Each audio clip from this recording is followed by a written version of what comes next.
how to tell a story.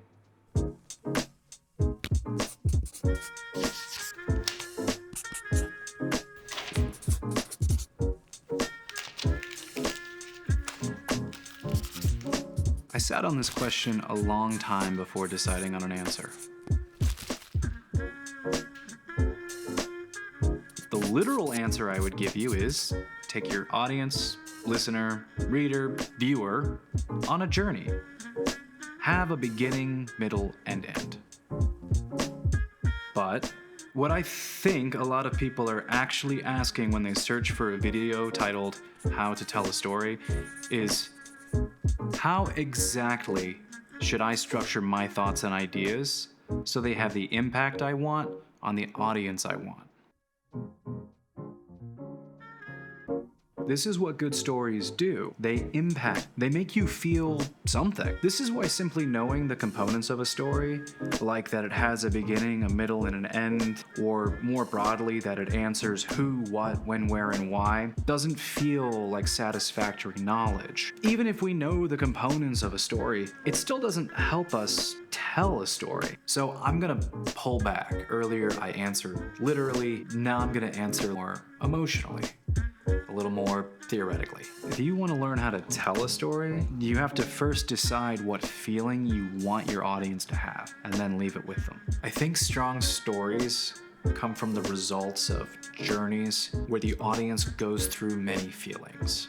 What feeling do you want to communicate with your story? As in, what's the point, you know? Another way to think of it is, if it were a joke, what would the punchline be? If it were a song, what would be in the chorus? And if it were a film, what would be the climax? All of those, to me, are kind of synonyms for what is the feeling that you want to communicate. Once you know the feeling you want to leave on the audience, the story becomes an instrument by which you transfer that feeling. And you start to self-select details based on, does this detail keep this feeling that I want to give? So, plot points, characters, locations, you can calibrate your story based on the feeling that you want to give the audience. For example, if I wanted to make you feel optimism and hope for the future, I might tell you a story about a small bakery that gained a ton of support and local sales once the news of their financial problems became public, leading to a huge outpouring of love from their local community. If I wanted you to feel cynical, I might reveal that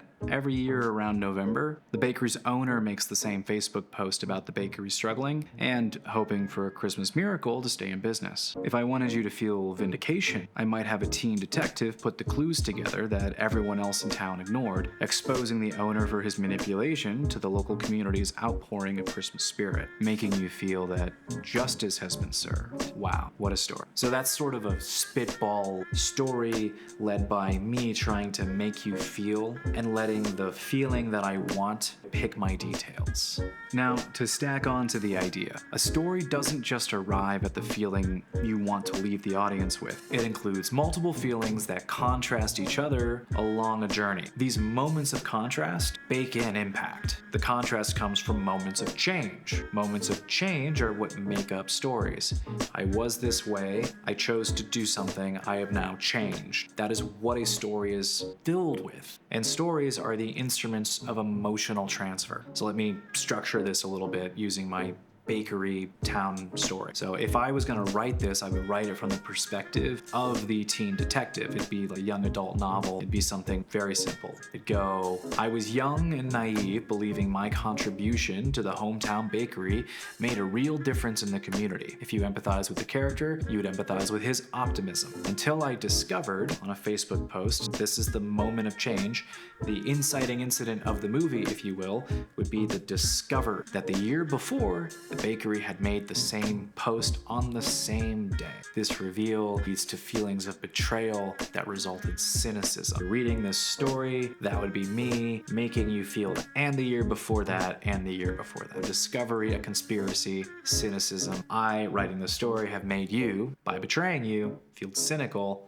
about this bakery. When I took my evidence to an authority figure in my life, only one helped promise. So the systems in place have failed, one stepped up, giving my character hope, and by extension the audience, hope that justice would prevail. He was then immediately involved in a car accident, and he can no longer help. Our main character despairs. And at the 11th hour before Christmas, when the repeated fraud of this bakery looks like it's gonna happen again for another year, a bigger, better authority shows up, an authority who was alerted by the first authority that something fishy was going on, whether it's the mayor, whether it's an honorable sheriff, shows up and using the teen detective's evidence, posts from previous years, books the bakery, shuts them down for fraud, and the audience feels vindicated. The thing that we saw happening that felt clear as day, we can now say, bam, they did it. They shut down the bakery that preys on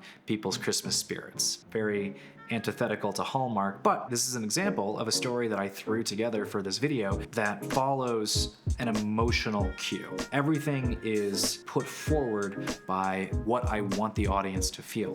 And I understand this fits neatly into the 3-act structure. This fits neatly into a bunch of other technicals that a bunch of other people on YouTube have already gone over. And I'm hoping that this video is an additional piece.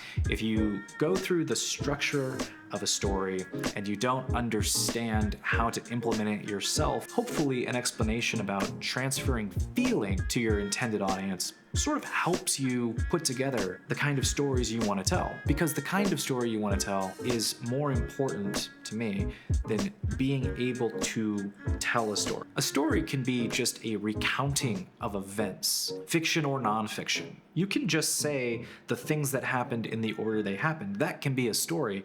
That's very simple. But putting an angle on and imparting a feeling to an audience who reads that series of events, that is the key to impact. So in my Baker story, I have beginning optimism and I cross it with cynicism as a result of betrayal, followed by hope, then despair, before being vindicated. These rise and low points are what give a story impact. They are something that anyone can use in any story they tell, as simply as speaking to a friend or putting together a full-fledged feature film. As long as appropriate attention is paid by the creative to really define how an audience is supposed to feel, using that as your North Star, you can tell good stories.